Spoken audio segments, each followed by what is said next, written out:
Hello दोस्तों, Radhe Radhe. Welcome है आप सभी का मेरे ब्लॉग में। कैसे हैं आप सब? उम्मीद करती हूँ कि आप सब बहुत अच्छे होंगे।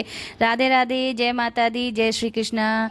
तो आज का ब्लॉग जो है ये मेरा नवरात्रि का ब्लॉग है। और देख सकते हैं आप, मैंने साड़ी वेयर की हुई है यहाँ पे। तो मेरी साड़ी कैसी लग रही है एंड मैं साड़ी में कैसी लग रही हूँ, मुझे ना ये वाली साड़ी काफ़ी पसंद आई। ये मैंने मीशो से ऑनलाइन मंगाई थी ये वाली साड़ी, और मुझे तो भाई बहुत ही ज़्यादा पसंद आई है और अच्छी भी लग रही है। और येलो कलर की इसमें जो गोटा है ना नीचे वो दिया, वो बहुत सुंदर लग रही थी। हल्की की हल्की साड़ी है इसमें, ये पता नहीं चल रहा था कि मैंने साड़ी भी बेयर कर रखी है। मतलब बहुत ज़्यादा हल्की थी, घर में इस तरह से पहनने में बहुत ही कंफर्टेबल है एंड बहुत अच्छी लग रही थी मुझे। इसका ब्लाउज भी काफ़ी अच्छा पीस आया था, बट इसका ब्लाउज मैंने सिलवा लिया था, जो कि भाई साड़ी से महंगा ही पड़ता है आजकल ब्लाउज सिलवाने में, आपको पता ही है। तो भाई साड़ी लेने से पहले ना हमें ब्लाउज सिलवाने का टेंशन हो जाता है कि भाई ब्लाउज भी हमें सिलवाना है, और ब्लाउज के भी भाई सिलने के काफ़ी रेट यानी पैसे जा रहे हैं। तो साड़ी लेने से पहले मैं तो भाई 2 3 4 5 बार सोचती हूँ कि साड़ी लूँ कि या नहीं। फिर या फिर बहुत से वैसे मीशो पे, फ्लिपकार्ट, मंत्रा, इन सब पे ऐसी वाली साड़ियाँ भी आती हैं जिन पे सिला सिलाया ब्लाउज आता है। तो मैं भी वैसे ही सोचती हूँ कि मैं ब्लाउज सिलवाने का ना एक टेंशन हो जाता है मुझे, इस वजह से मैं ना सिलवाती नहीं हूँ, बहुत कम। फिर मेरी नज़र में ऐसा कोई टेलर नहीं है जो कम पैसे में अच्छा ब्लाउज सिल दे, क्योंकि भाई इतना मुंह भर के पैसे मांगते हैं ना आजकल सिलाई के भी बहुत ही ज़्यादा।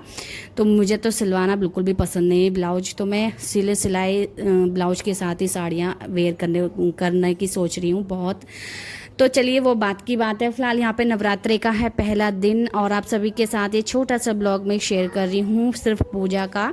तो यहाँ पे मैं उठ के सारा काम कर लिया था। आपने ये वाला ब्लॉग वैसे देख लिया होगा, बट इसके जो छोटे थोड़ी क्लिप पूजा के, मेन पॉइंट मेरा क्या है इस ब्लॉग में शेयर करने का, कि पूजा में मतलब नवरात्रि का पहला दिन। और एक चीज़ आपको और पता चलेगी बाद में। अभी फ़िलहाल मैं यहाँ पे पूजा की पूरी अच्छे से तैयारी कर रही हूँ, और यहाँ पे चौकी जमाऊँगी, कलश स्थापना करूँगी, वो सब मैं आप सभी के साथ शेयर कर रही हूँ यहाँ पर, कि मैं कैसे पूजा करूँगी एंड कैसे माता रानी की चौकी जमाऊँगी, कलश स्थापित करूँगी, क्या क्या चीज़ें डालूँगी, क्या क्या चीज़ें रखूँगी, और कैसे कैसे मैंने सामान लेकर के आई हूँ नवरात्रि का। बहुत सारी चीज़ें आप सभी को यहाँ पे बताने वाली हूँ मैं। आपको मेरा ये वाला ब्लॉग पसंद आएगा तो लाइक और सब्सक्राइब जरूर से कीजिएगा, और चैनल पे न्यू है तो सब्सक्राइब कर लीजिएगा, कमेंट कर दीजिएगा कि ब्लॉग मेरा आपको कैसा लगा। ठीक है, तो यहाँ पे सबसे पहली मेन बात तो बताइएगा कि मैं साड़ी में कैसी लग रही हूँ और मेरी साड़ी कैसी लग रही है। ठीक है, वैसे मैं काफ़ी टाइम में साड़ी वेयर करती हूँ ना, तो मुझे खुद को भी अच्छा लगता है। मैं वैसे भी रोज़ तो भाई हम लोग को आजकल वैसे भी कोई भी रोज़ नहीं पहनता है साड़ी, कभी कभी पहनना चाहता है। ज़्यादातर कंफर्टेबल कपड़ों में ही रहना पसंद करते हैं हम लोग। तो भाई कभी कभी पहनना ही बहुत ज़्यादा अच्छा लगता है, और साड़ी पहनना काफ़ी अच्छा लगता है मुझे भी। बट कभी कभी कोई फंक्शन हुआ, कोई त्यौहार हुआ कोई, तो इस तरह से अच्छा लगता है। ठीक है, तो यहाँ पे बस मैंने जल्दी से ना सामान लेकर के आई थी, खूब सारा पन्नी भर के, देख सकते हैं आप। तो यहाँ पे माता रानी का न्यू लहंगा लेकर के आई थी, देख सकते हैं। और इतना अच्छा लग रहा था ना, इतना सुंदर ये वाला लहंगा लग रहा था मुझे बहुत ही ज़्यादा। तो मैं माता रानी का न्यू लहंगा और न्यू चुनरी थी, न्यू माला थी, बहुत सारी चीज़ें लेकर के आई थी। यहाँ पे माता रानी का श्रृंगार भी लेकर के आई थी मैं, तो जो कि मैं अभी आपको एक एक करके दिखाती जाऊँगी। यहाँ पर आप लोग देखिएगा। और मुझे बहुत ज़्यादा अच्छा लग रहा था अपनी माता रानी को इस तरह से सजाने में और सजा के रखने में, बहुत ही सुंदर लग रहा था मुझे, बहुत ज़्यादा अच्छा लग रहा था। अभी यहाँ पे ये वाली चुंदरी मुझे बहुत सुंदर लग रही थी माता रानी की, जो मैं ये चुंदरी लाई थी ना, ये चुंदरी बहुत अच्छी थी। साथ में ये वाली माला मैं लाई थी। अब क्या मैं अपनी माता रानी के लिए ना सामान इतना सुंदर लाई थी, मुझे तो बहुत सुंदर लग रहा था। आपको बताना, लहंगा बहुत ही सुंदर था, और लहंगे में बहुत अच्छी लग रही थी मेरी माता रानी। और चूड़ियाँ भी एकदम बढ़िया सी लाई थी, यहाँ पर देख सकते हैं। उनको सारा श्रृंगार करूँगी और सारा अच्छे से लहंगा वगैरह पहना दिया है मैंने। तो यहाँ पर अच्छे से अपनी माता रानी को पूरा श्रृंगार करूँगी। तो यहाँ पे चूड़ियाँ मैंने पहना दी हैं माता रानी को, साथ में यहाँ पे बिंदी भी लेकर के आई थी। और कहते हैं श्रृंगार अगर लाते हैं तो 5 या 7 श्रृंगार का सामान कर लेना चाहिए। तो मैं 5 सामान लाई हूँ, 5 तो, या फिर 11। तो 11 तो मैं नहीं ला पाती, बहुत ज़्यादा हो जाता। तो 7 भी नहीं लाई मैं, 5 हो जाए, 7 या 11 मैं ठीक कह रही हूँ तो बताइएगा ज़रूर से कमेंट में, अगर आप लोग मेरी बात सुन रहे हैं तो। ठीक है, तो यहाँ पे मैं 5 सामान लाई थी, जिसमें कि एक माता रानी का इत्र भी लाई थी। कहते हैं कि माता रानी को इत्र बहुत ज़्यादा पसंद है, तो मैंने अपनी माता रानी को इत्र भी लगाया है, देख सकते हैं। और मेहंदी लेकर के आई थी, सिंदूर, नाखून पालिश, चूड़ियाँ, 5 सामान मैंने यहाँ पे कर दिया था। और सारी चीज़ें मैंने यहाँ पे माता रानी को पहना दी हैं, लगा दी हैं अच्छे से। और बस एक सिंदूर यहाँ पे रह रहा था, तो सिंदूर भी मैं अच्छे से यहाँ पे लगा दूँगी, ठीक है, माता रानी को। और भाई हमारी माता रानी अच्छे से पूरी तरह से यहाँ पे रेडी हैं। और जितना भी सारा सामान अभी ये है, तो ये हम जो माता रानी को श्रृंगार हम चढ़ाते हैं, वो हम पहले तो माता रानी को ही अर्पित करेंगे। उसके बाद जब पूरे नवरात्रे हो जाते हैं, समाप्ति का तो हो जाता है ना, तो फिर हम यूज़ कर सकते हैं ये सामान। इसलिए मैं यहाँ पे इतना सामान लेकर के आई अच्छे से। और पहले देख सकते हैं यहाँ पे जो है मैं नाखून पालिश भी लेकर के आई थी, मैंने ये भी अच्छे से लगा दिया। मतलब थोड़ा थोड़ा नेक मैंने अपने माता रानी के लिए कर दिया था, मतलब थोड़ा थोड़ी चीज़ें सब लगा दी थी मैंने। और चुनरी मुझे बहुत सुंदर लग रही थी अपनी माता रानी की, तो यहाँ पे लास्ट में उड़ाने वाली हूँ मैं चुनरी। तो यहाँ पे मेरी माता रानी सज गई हैं अच्छे से और बहुत ही सुंदर लग रही हैं। और मैंने अच्छे से इनको नहलाया है, गंगा जल वगैरह डाल के अच्छे से नहलाया है अपनी माता रानी को, बहुत ही सुंदर लग रही है। बल्कि माता रानी को नहीं, सारे भगवान जी को नहलाया है, शिव महादेव को और गणेश भगवान को, सभी भगवान जी को मैंने स्नान कराया है। जो भगवान स्नान कराने वाले थे उनको स्नान कराया है, और जो भगवान मेरे मतलब तौलिया साफ कपड़े से पोंछने वाले थे, वो वाली यानी तस्वीर में, तो उनको अच्छे से पोंछ दिया है। अभी मैंने अपने माता रानी को यहाँ पे विराजमान कर दिया है। और विराजमान मैंने कैसे करा है वो मैं आपको बता देती हूँ। तो सबसे पहले तो मैंने भाई थोड़े चावल के दाने रखे हैं। कहते हैं थोड़ा क्या कहते हैं, अनाज रखना होता है, उनके ऊपर ही माता या फिर कलश स्थापित वगैरह करते हैं, तो उसके ऊपर ही ऐसा करते हैं। मैंने ये वीडियो में देखा था, मुझे पहले नहीं आता था, मुझे पहले पता भी नहीं था, तो मैं माता रानी को सजाती थी और ऐसे ही रख देती थी। बट अभी जब से मुझे पता चला है तो मैं इसी तरह से करती हूँ। तो मैंने यहाँ पे माता रानी को अच्छे से विराजमान किया है, थोड़े से चावल रखे हैं, उसके ऊपर माता रानी को बैठाया है। फिर यहाँ पे गणेश भगवान को भी अच्छे से बैठा दिया है उनकी जगह पर। और ये माता गिरजा की तस्वीर हम लेकर के आए थे गिरजा माता से, गिरजा मंदिर से, तो हमने वो भी अच्छे से सब कर दिया है। और यहाँ पे जो सामग्री मैं लेकर के आई थी वो सब मैं अच्छे से एक प्लेट या थाली में निकाल लूँगी इस तरह से। तो इसमें क्या क्या आता है आपको पता ही है, क्या क्या आता है इसमें, जायफल और बहुत सारी चीज़ें हैं इसमें, लौंग, जो बोए जाएंगे इस बार, क्योंकि इस बार दशहरा है तो जो बोए जाएंगे, जो भी लेकर के आई थी मैं। और हवन लेकर के आई थी, धूप बत्ती गोला वगैरह। और ये नारियल गोला जो है इसको हम कलश बोलते हैं, कलश स्थापित करेंगे नारियल गोला, तो अभी हम इसकी भी तैयारी कर लेते हैं। तो यहाँ पे जो है कलश स्थापित करने की बारी है मेरी। यहाँ पे मैं एक चुनरी लाई थी जिस पे मुझे नारियल पे लिपटानी है वो वाली।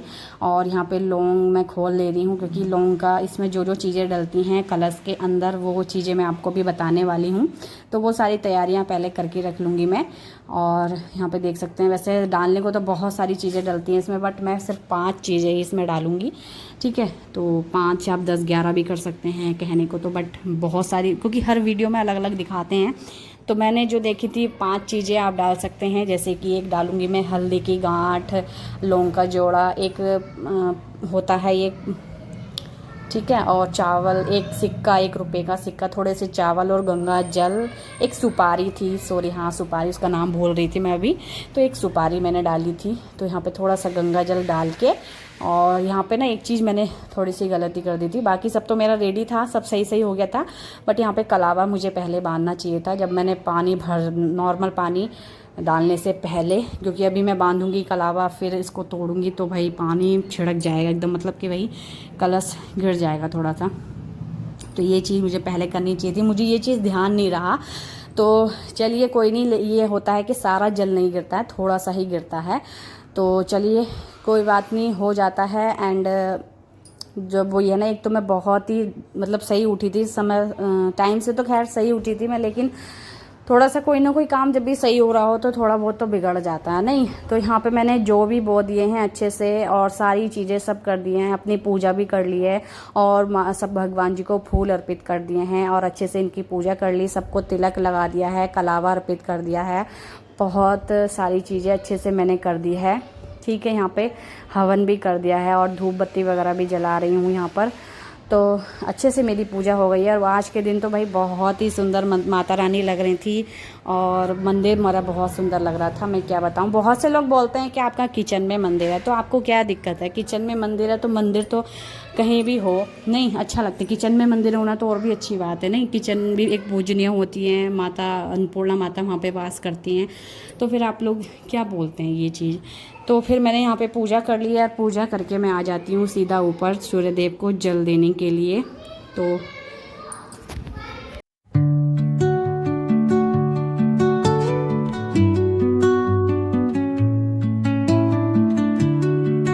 सूर्य देव को जल देने के बाद मैं आ जाती हूँ सीधे नीचे और आप सभी को अपनी माता रानी के दर्शन यहाँ पे करा देती हूँ। मेरी माता कैसी लग रही है आपको बताइएगा ज़रूर। मैंने अच्छे से सजाया है, पूरा साज श्रृंगार किया है और यहाँ पे मंदिर बहुत ही सुंदर लग रहा था। आप लोग बताइएगा। बाकी चलिए, अभी यहाँ पे हम पूजा हमारी हो चुकी है और उसके बाद हम करते हैं थोड़ा सा यहाँ पे आराम।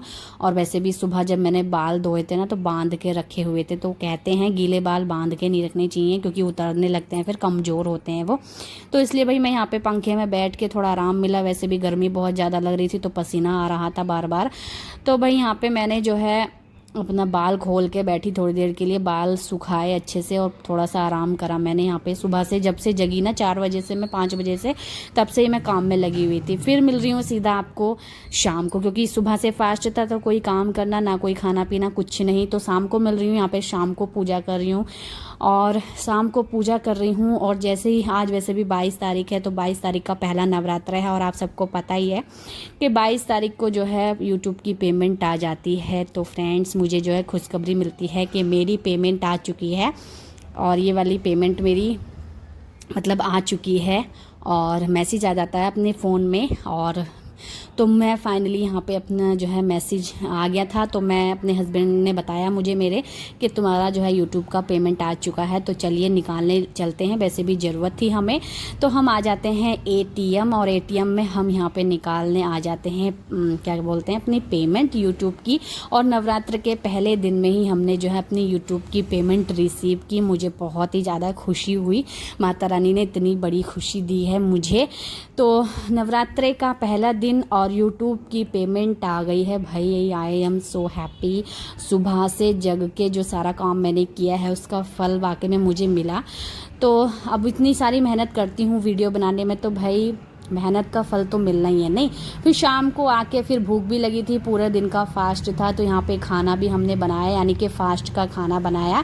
तो हमने क्या बनाया, जल्दी जल्दी यहाँ पे बना ली थी मैंने पकौड़ियाँ, कोटू की पकौड़ी, क्योंकि मेरे पास और कोई ऑप्शन नहीं था। फिर ज़्यादा एक पकौड़ी होती हैं जिसमें हमारा पेट भर जाता है मेरी पूरी फैमिली का, तो इसलिए यहाँ पे हम कुट्टू की पकौड़ी बना लेते हैं। और यहाँ पे फाइनली तेल वगैरह रेडी है अच्छे से, और एक बारी की मैंने यहाँ पे पकौड़ी तार भी ली है। तो चलिए जल्दी जल्दी यहाँ पे उबले हुए आलू होते हैं मेरे पहले, और उनको बैटर कुट्टू के आटे का बैटर बना के उसमें डुबो के अच्छे से, और सिर्फ हम इसमें क्या डालते हैं, लाल मिर्च नहीं हरी मिर्च और सेंधा नमक और हरा धनिया मैंने इसमें डाला था। और एक एक करके सारी की सारी पकौड़ियाँ इसी तरह से ताल लूँगी। और फिर माता रानी को भोग भी लगाना है, तो माता रानी को भी भोग लगा दिया था, साथ में हम इसको दही से खाने वाले हैं। तो चलिए फ्रेंड्स, मिलते हैं आपसे नेक्स्ट वीडियो में। हमारी वीडियो यहीं एंड होने वाली है। और कुट्टू की पकौड़ियाँ किस किस को पसंद है कमेंट में ज़रूर से बताना फ्रेंड्स। और मैं बहुत ज़्यादा खुश हूँ आज, क्योंकि मेरी यूट्यूब की पेमेंट आई है। तो फ्रेंड्स आप लोगों की वजह से